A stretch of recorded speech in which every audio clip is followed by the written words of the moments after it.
Bonjour à tous et bienvenue sur la chaîne Un mot pour toi. Donc nous avons dû nous réorganiser suite à un problème technique. Nous avons dû faire différemment et non pas partir sur un direct comme c'était prévu au début, mais plutôt sur un duplex dû à des problèmes de vidéo, de retransmission sono, etc. Donc nous avons quand même tenu à pouvoir garder cette interview, ce repas interview et donc un peu, je dirais, ce fonctionnement de la chaîne Un mot pour toi pour expliquer ce qu'est Un mot pour toi et puis accueillir bien évidemment nos invités que vous avez tant attendus. Donc je laisse maintenant, sans plus tarder, la place à Diego. Merci Johnny. Bonjour à tous qui nous suivez en ce moment sur la chaîne Un mot pour toi. Avant de vous présenter les invités de l'émission d'aujourd'hui, j'aimerais accueillir 3 personnes sans qui la chaîne Un mot pour toi n'existerait peut-être pas. En effet, 3 personnes qui sont presque toujours absentes de la caméra, mais qui ont pourtant un rôle très important dans la chaîne et dans notre équipe. Accueillons-les. Johnny, Sébastien et Timothée, bonjour. Bonjour Diego.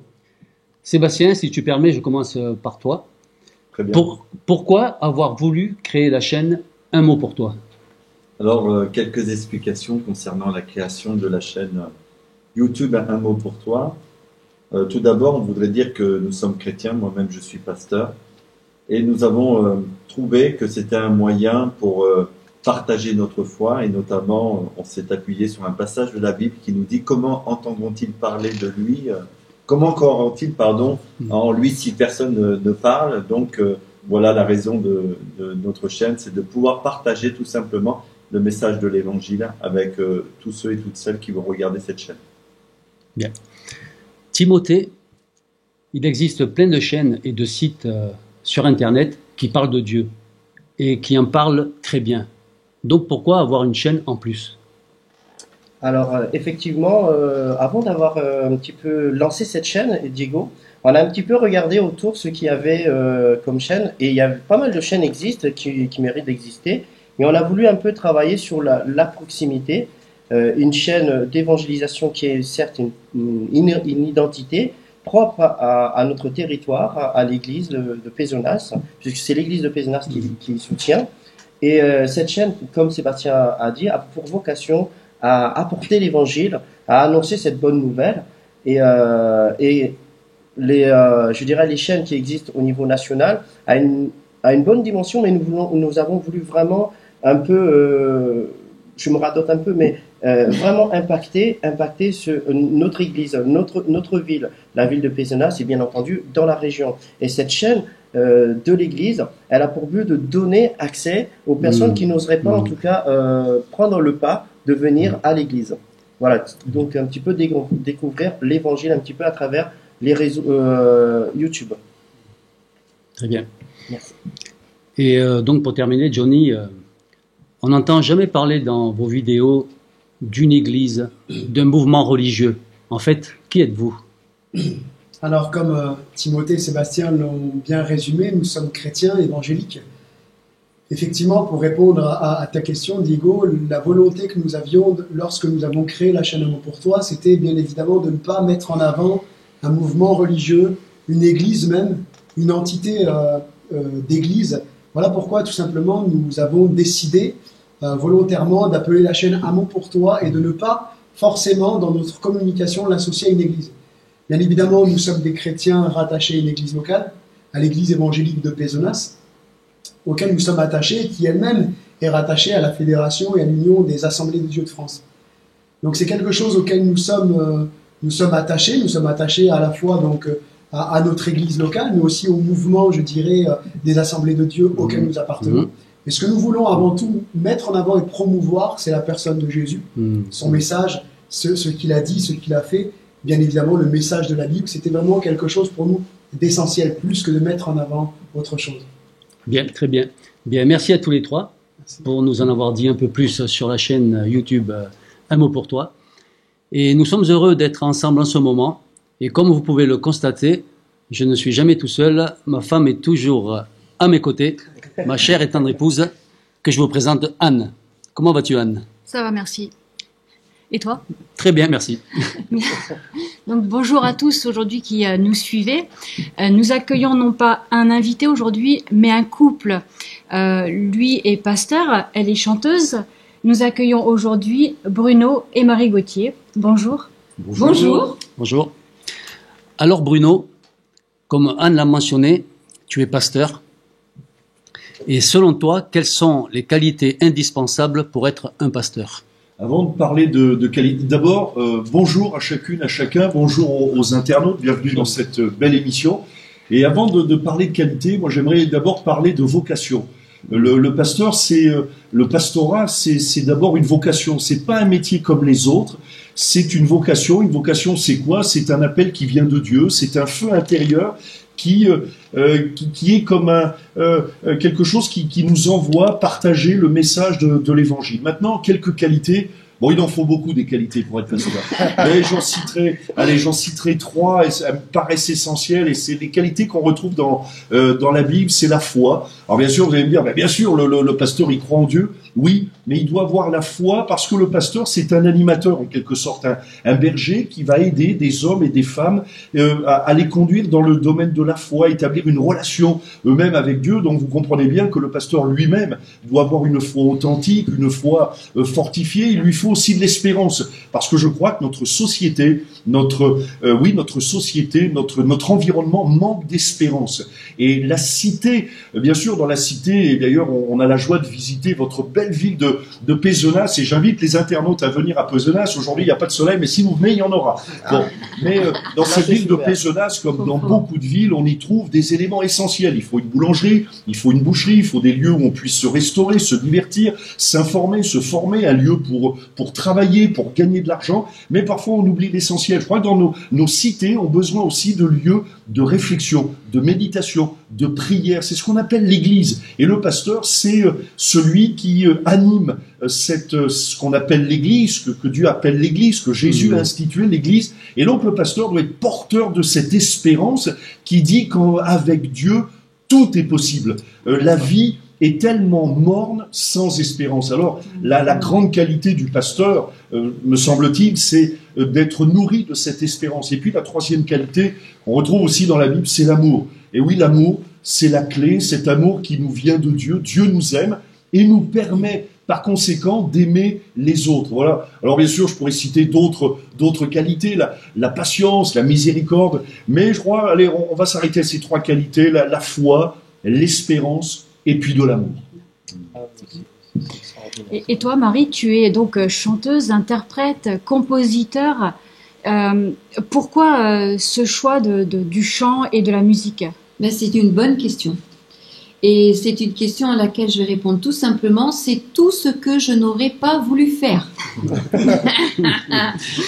Tout simplement parce que je suis née dans un foyer où mon papa était un artiste. Donc, papa chantait. Mais il était alcoolique et violent.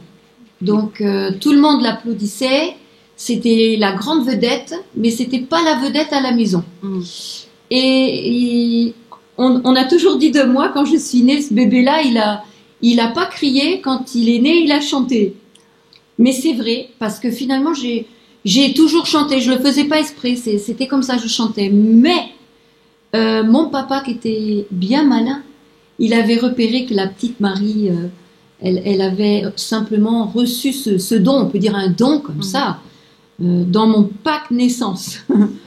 Et il me faisait chanter Karine Chéry, Dalida. Il m'envoyait une corde à sauter dans ces soirées très arrosées. Et moi, j'aimais pas du tout faire ça. Et je m'étais toujours dit, je ne ferai jamais ça. On m'oblige, je le fais. Mais quand je serai en mesure de choisir, je ne le ferai plus jamais. Seulement avec Dieu, j'ai appris, après toutes ces années, qu'il faut jamais dire jamais. Et que j'ai découvert, bien longtemps après, que ça valait vraiment la peine de chanter pour Dieu. Et aujourd'hui, c'est toute ma joie. Et je dis même dans une de mes chansons, c'est drôle comme formule, mais c'est tellement vrai. Même si on venait à me couper la voix, je continuerai à le chanter tout bas. Parce que je crois vraiment qu'à Dieu tout est possible, c'est vrai dans les vies. Et je vous en dirai un petit peu plus tout à l'heure, peut-être, si on m'en donne l'occasion, sur la vie de mon papa, ce qu'il en est aujourd'hui. Non, très bien. Bien. Bruno, on voit parfois dans des articles, ou voire même à la télévision, on nous parle souvent des églises évangéliques. Donc tu es pasteur, mais tu es également évangéliste. Peux-tu nous dire la différence qu'il y a entre évangéliste et évangélique? Oui, c'est très simple. L'évangélique, c'est celui qui croit que la Bible est la parole de Dieu, qui a foi en Jésus-Christ le Sauveur, qui croit que Jésus est mort à sa place pour le pardon de ses péchés il y a 2000 ans à la croix du Calvaire, qui croit que Jésus est ressuscité. Ça, c'est ce qu'on appelle l'évangélique. Le monde évangélique est intégré au grand monde protestant, si vous voulez. Voilà, donc il y a les évangéliques. Moi, je suis évangélique avant d'être évangéliste. Donc évangélique, je crois en Jésus, je fonde ma foi sur la Bible, la parole de Dieu. Ma foi est nourrie au travers de cette lecture, de cette méditation de la Bible. L'évangéliste, lui, c'est celui qui va proclamer le message de l'évangile. Donc l'évangélique, c'est celui qui croit. L'évangéliste, c'est celui qui proclame. Et en ce sens, oui, Dieu m'a appelé à proclamer cette bonne nouvelle de l'évangile. Et c'est pour ça, d'ailleurs, que j'ai le plaisir aujourd'hui, avec mon épouse, de me trouver au milieu de vous pour proclamer le beau message de l'évangile. Bien. Je voulais savoir aussi si vous pourriez peut-être donner un court témoignage, dire aux gens comment vous avez rencontré le Seigneur. On commence par toi ? Allez. Allez, vas-y. Ouais, parce que notre histoire, elle est belle. Hein. C'est un beau roman, c'est une belle histoire. Mais c'est pour ça que je chante. Alors donc, comme juste avant, j'ai eu l'occasion de vous en parler. Donc, papa était chanteur, maman était un premier prix de piano de Gounod. Donc, la musique chez nous, elle avait vraiment toujours beaucoup de place, sauf que quand j'analyse aujourd'hui, je me dis, c'était rempli d'une musique remplie de tristesse, finalement. Et moi, depuis toute petite, j'ai toujours composé. J'ai retrouvé des textes. J'ai toujours écrit. J'ai toujours entendu des mélodies et sur les paroles, je mettais des musiques. Je l'ai toujours fait, sauf que ça reflétait ma vie. Donc, c'était morne et triste. C'est plus du tout ma musique aujourd'hui, plus du tout. C'est comme ça. Et maman était très malheureuse. Moi, j'avais un exemple d'un foyer brisé avec mes parents. Mon papa était alcoolique, il était violent, il n'était pas beaucoup à la maison et maman souffrait beaucoup de cette absence. Et elle était malheureuse. Et moi, quand je voyais ce couple, ce foyer, je me disais, moi, je me marierai jamais. J'aurai pas d'enfants pour les faire souffrir comme ça c'est pas la peine. Donc, j'ai grandi comme ça jusqu'au jour où ma grand-mère a entendu parler de Dieu. Et toute sa vie a changé à partir de ce jour-là. Et moi, j'aimais aller chez la grand-mère parce que chez la grand-mère, on chantait. Elle chantait, ma grand-mère. Elle faisait ce qu'elle pouvait, elle chantait, ma grand-mère. Mais c'était des chants remplis de joie. Et elle m'emmenait dans une toute petite église, une église évangélique toute petite. Mais j'aimais ça y aller. Avec la mamée, on allait à l'église. Et quand on rentrait à la maison, en région parisienne, je l'ai dit à maman. Je lui ai dit, tu sais, maman, tu devrais venir à l'église aussi. Et maman, elle a dit, ben, pourquoi pas. Au point où j'en suis, on va y aller. Elle a fait une rencontre personnelle avec Dieu, c'est-à-dire qu'elle a ouvert la Bible et elle a cru qu'avec Dieu, tout était possible et que sa vie pouvait changer. Mon père est devenu fou quand il a vu ça. Il n'a pas supporté du tout que nous allions à l'église. Il nous a fait la vie. C'est pas grave. Parce que la Bible nous dit qu'il faut aimer nos ennemis. À partir de ce jour, on a appris à aimer notre papa, mon papa, son mari, malgré sa violence. C'était une belle leçon pour ma vie. Et puis, un jour, papa, il est venu avec nous à l'église pour faire la peau au pasteur. C'est dangereux comme métier, pasteur. Ça peut, des fois. C'est vraiment une qualité aussi qu'il faut utiliser, là, les épaules. Et puis, il faut pas prononcer des paroles comme ça parce que avec Dieu tout est possible. Et ce jour-là, pour mon père, c'était l'heure de son rendez-vous. C'est-à-dire qu'au lieu de faire la peau au pasteur comme il avait prévu de faire, c'était le jour de demander pardon à Dieu pour toute sa vie de péché. Il s'est levé, il est allé vers ma maman, puis il l'a pris dans ses bras. Elle n'avait pas l'habitude de ces gestes d'affection, nous non plus. Il nous a demandé pardon. Nous sommes ressortis ensemble, la Bible à la main. Et à partir de ce jour, dans notre maison, on est passé du noir et blanc à la couleur. Notre musique à la maison, elle a changé. Mm. Et j'ai chanté avec beaucoup d'humour tout à l'heure. C'est un beau roman, c'est une belle histoire, notre histoire avec Bruno.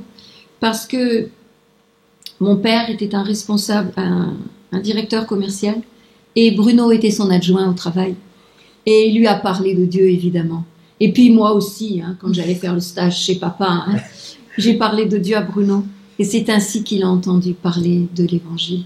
Notre histoire, elle est belle. J'ai jamais regretté un instant de confier ma vie à Dieu.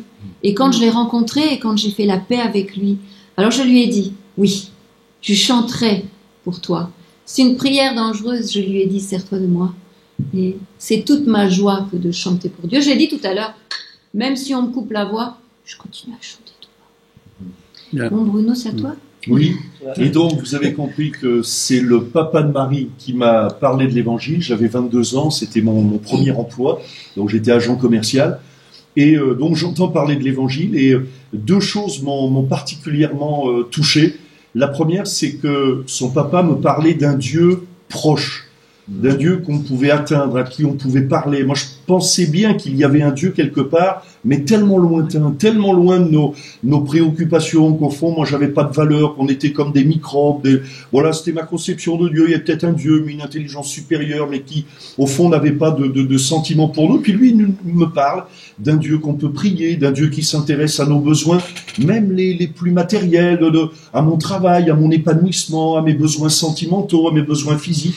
Donc voilà, ça a été un premier choc et j'ai quand même tendu l'oreille. Et puis le deuxième choc, ça a été quand j'ai vu sa fille qui est venue en stage. Alors moi, j'ai trouvé une belle blonde qui est venue. Et j'ai été choqué, je vais vous expliquer pourquoi. Parce que dans ma conception, un chrétien, et je ne connaissais absolument pas les églises évangéliques à l'époque, pour moi un chrétien c'était un vieux ou un malade. Pardonnez-moi de parler comme ça, mais c'était comme ça. Je pensais que voilà, les églises étaient remplies de vieux et de malades, et ça me correspondait pas. Et quand j'ai vu un jour cette belle jeune fille débarquer, elle aussi me témoigner de l'évangile, alors là ça a été un choc. J'ai dit, mais comment se fait-il que quelqu'un comme elle puisse croire en Jésus ?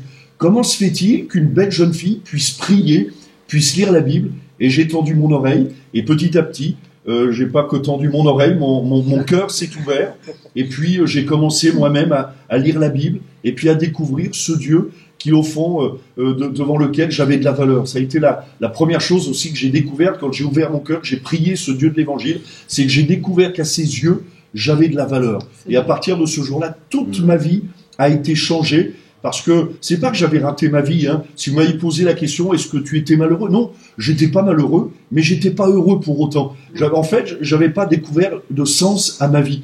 Et ce jour-là, quand j'ai découvert le Dieu de l'Évangile, j'ai aussi en même temps découvert que ma vie avait de la valeur, que ma vie avait un sens. Voilà. Belle histoire. Hein. Bien. Formidable. Bien, Marie, on va encore rester dans le domaine de la musique. Est-ce qu'il y aurait un chant chrétien qui t'aurait vraiment touché? Et est-ce que tu pourrais nous l'entonner? Alors, il y en a plein, si tu savais, Diego. Un chant vraiment que tu as vraiment qui t'a touché. À cœur. Ouais. Alors, il y en a un qui est tout particulier pour moi. Parce que, comme je vous disais tout à l'heure, je me disais, ah non, ça, chanter jamais. Avec Dieu, il faut jamais dire jamais. Et j'ai compris, justement, des années après, que c'est comme naturel pour moi de chanter, comme pour d'autres c'est naturel de parler, comme pour d'autres c'est naturel de courir, ou comme pour d'autres, qu'importe. Pour moi c'est comme naturel de chanter. Alors, très jeune, après, quand j'ai rencontré Dieu comme mon ami personnel, j'ai fait cette prière dangereuse et je lui ai dit, sers-toi de moi. Et c'est un chant qui m'a suivi toute ma vie et qui continue à me suivre. Et peut-être mon ami qui nous regarde aujourd'hui, j'aimerais te dire que même si tu penses que ta vie n'a pas beaucoup de valeur, que tu n'es pas très important, que ce que tu as ou que ce que tu fais n'est pas important, crois qu'aux yeux de Dieu, c'est très important. Et tu peux lui confier ta vie. Et il va faire quelque chose de beau avec ta vie. C'est ce que j'aimerais fredonner pour toi alors, Diego, hein, puisque tu me demandes. Nous t'écoutons. Et même si je ne suis rien, sers-toi de moi. Et même si je ne suis Sers-toi de moi. Prends mes mains, oh, prends ma vie. Touche mon cœur, mon esprit. Même si je ne suis rien, mon Dieu, sers-toi de moi. Amen. Merci Marie. Très joli. Ouais. Formidable. Merci, mon Dieu. Marie, nous avons fait amener ta guitare sur le plateau. Et je sais que tu as sorti un album il y a pas très longtemps de cela. Et je voulais savoir si peut-être tu pourrais nous jouer un morceau d'un de ces albums. Oh, Marie jamais sans sa guitare. Hein. Voilà. Ça va bien ensemble, Marie et sa guitare. Bon, je joue aussi du piano, mais là, je crois que sur le plateau, c'était compliqué. C'est un peu compliqué. Hein. Alors, la guitare, ça va bien. C'est une bonne question. En fait, Tout est possible, c'est mon 9e album. C'est le petit dernier, c'est le 9e. Et dans cet album, j'ai désiré l'appeler comme ça parce que c'est une grande vérité pour nos vies. Je n'ai pas l'occasion de vous raconter l'histoire de Tout est possible, mais elle est super belle, l'histoire de Tout est possible. Par contre, l'occasion m'est donnée de vous la fredonner. Et mon ami, il faut le croire dans ta vie. Avec Dieu, tout est possible. Amen.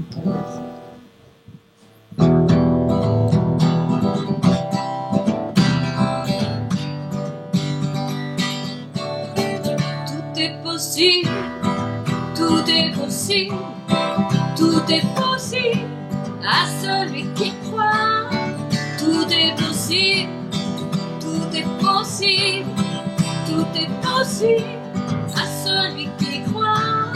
Si je le crois, je le reçois.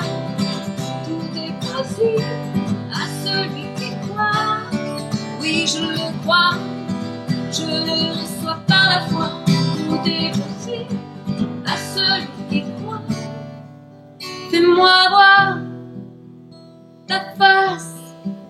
Je veux voir ta gloire dans ma vie. Seigneur, conduis-moi. Prends les rênes à moi de te suivre. Ensemble, possible. Tout est possible. Tout est possible à celui qui croit. Tout est possible. Tout est possible. Tout est possible à celui qui croit. Tout est possible. Et il chante bien sur le plateau, hein? Eh oui. Ah bah oui, on chante bien. Les professionnels. Ah ouais. En tout cas, c'est vrai, tout est possible. Et Marie, je vois que tu as toujours ce joli sourire sur ton visage, le visage vraiment très rayonnant. J'aimerais que tu puisses partager ton secret pour...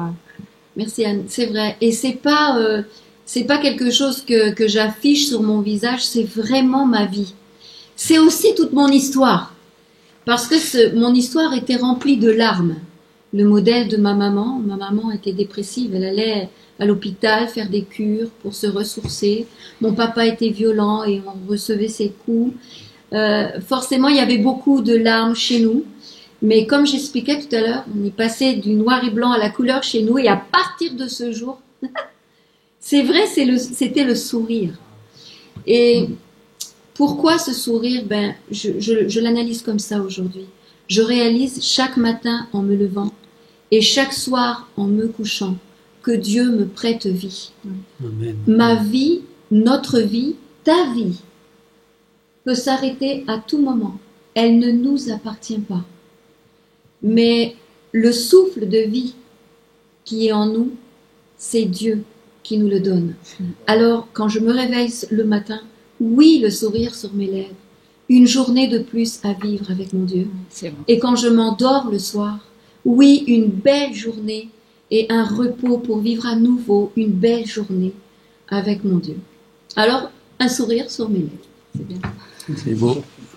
Je peux poser ma guitare, Anne? Oui, pour Ouais. l'instant, oui. Bien sûr. Tu as le droit. Merci. J'autorise.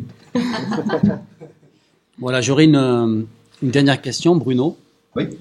Pour les internautes qui nous regardent, pourrais-tu, en t'adressant à la caméra, en 2 ou 3 minutes, nous annoncer le message de l'Évangile?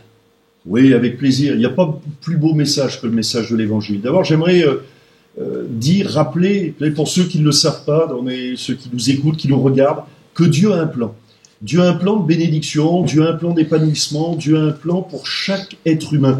La Bible nous dit que Dieu veut que tous parviennent au salut et à la connaissance de la vérité. La vérité, c'est que nous avons de la valeur, tous. Nous avons de la valeur aux yeux de Dieu. Alors me répondrez-vous, mais votre Dieu, s'il a un plan pour nous, comment se fait-il que nous vivons sur une planète où il y a tellement de difficultés, tellement de problèmes, de violences, de soucis, de dépression, de suicide, de haine, de guerre, de tourments, de famine? Comment cela se fait-il alors que vous nous parlez d'un Dieu qui nous aime? Alors c'est vrai, Dieu nous aime, mais nous avons des problèmes. Et la Bible encore nous explique le pourquoi, la source de tous nos problèmes. Et la source de tous nos problèmes, c'est ce que la Bible appelle le péché. Le péché, c'est quoi? Le péché, c'est cette volonté résolue de ne pas marcher dans la volonté de Dieu, de ne pas obéir à Dieu. Le péché, c'est se rebeller contre Dieu. Mais le péché, viscéralement, littéralement, profondément, le péché, c'est d'abord manquer le but. Voyez-vous, Dieu a un plan pour votre vie, pour ta vie. Le péché, c'est manquer ce but, c'est-à-dire ne pas vivre la destinée pour laquelle nous avons été créés. Nous ne sommes pas le fruit du hasard. Nous sommes tous, vous comme moi, l'objet, le fruit de la volonté de Dieu, comme un enfant est le fruit de l'amour d'un homme vis-à-vis d'une femme. C'est l'enfant, c'est le fruit d'un acte d'amour. Eh bien, vous comme moi, nous sommes le fruit de l'acte d'amour de Dieu. Ça veut dire quoi? Ça veut dire que vous comme moi, nous avons été désirés de Dieu, pensés par Dieu, imaginés par Dieu. Nous sommes aimés de Dieu. Mais il y a un problème, c'est le péché. Et le péché, manquer le but, cette volonté de ne pas marcher dans les voies de Dieu, ou cette réalité, mais tant que je ne marcherai pas dans la volonté de Dieu, je serai séparé de Dieu. Le péché nous sépare de la gloire de Dieu. La Bible nous dit, le salaire du péché, c'est la mort. Alors pour régler ce problème, eh bien Dieu a envoyé Jésus mourir à la croix du Calvaire il y a 2000 ans, afin de nous accorder le pardon de tous nos péchés. Jésus est venu briser ce mur qui nous séparait de Dieu, ce que la Bible appelle le mur de l'iniquité. Et alors me poserez-vous cette question, mais comment pouvons-nous faire pour nous approcher de Dieu? C'est extrêmement simple. La Bible nous donne des clés. Elles sont la repentance et la foi. La repentance, c'est réaliser que nous avons fauté, que nous avons péché. Je réalise, voilà, je suis dans l'erreur. Marcher sans Dieu, c'est une erreur. Établir ma vie sans Dieu, c'est une erreur. Je cours à l'échec, c'est la repentance. Et puis la repentance nous ouvre la porte de la grâce de Dieu. Et puis la foi, c'est apprendre à se confier en Jésus. Et je peux le faire, tu peux le faire, mon ami. Maintenant, au travers de la prière, tu peux t'approcher de Dieu. La Bible, et j'aimerais terminer avec ce verset de la parole de Dieu qui nous dit que quand un malheureux crie, l'Éternel entend et le délivre de toutes ses détresses. Personne ne peut vous empêcher de vous approcher de Dieu. Personne ne peut vous empêcher à cet instant de prier, de faire la paix avec Dieu. Voilà le beau message de l'Évangile. Et cet message de l'Évangile deviendra une bonne nouvelle dans votre vie si vous vous approchez de Dieu au travers de la repentance et de la foi. Que Dieu vous bénisse. Amen. Voilà, nous avons passé un agréable moment ensemble. J'en profite pour vous remercier d'avoir participé à notre Bruno, émission. Et merci Marie. Merci à vous. Merci Voilà, Philippe, Sébastien et Timothée. Merci de Je remercie l'équipe technique qui a travaillé d'arrache-pied pour cette émission. Je pense à la sonorisation, à la vidéo. Et je remercie tous les internautes pour avoir regardé cette émission. Et n'hésitez pas à partager le lien et le faire connaître autour de vous. Et surtout, si vous n'êtes pas encore abonné, je vous propose de vous abonner dès à présent pour suivre toutes nos émissions. Et on se dit à bientôt sur Un mot pour toi. À bientôt. À bientôt. Au revoir. Par contre, Marie, peut-être pour terminer, si tu veux nous jouer un dernier chant de tes compositions. Ah ouais, ça me ferait très plaisir. J'aurais pas dû poser la guitare, tu vois, finalement. Oui. Enfin, pour répondre, c'était plus pratique. Ouais. Alors, oui, je pourrais bien chanter quelque chose, tiens. Je pourrais chanter que nous avons tous besoin d'amour. C'est vrai.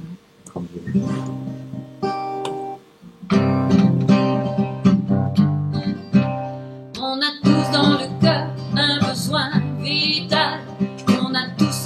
peur d'être seul au final. Est-ce que vous êtes comme moi, à chercher retour?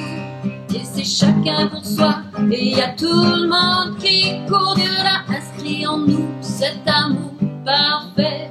Sans lui on devient fou, c'est comme ça qu'on est fait. On a tant de valeur à ses yeux de père, qu'il a mis dans nos cœurs ce besoin, ce repère. Besoin d'amour, sacrifice total. Appel au secours, il entend ton signal. Ultime recours, traitement radical. Yeah, yeah, yeah. Besoin d'amour, c'est fondamental. Merci, Marie. Merci. Merci.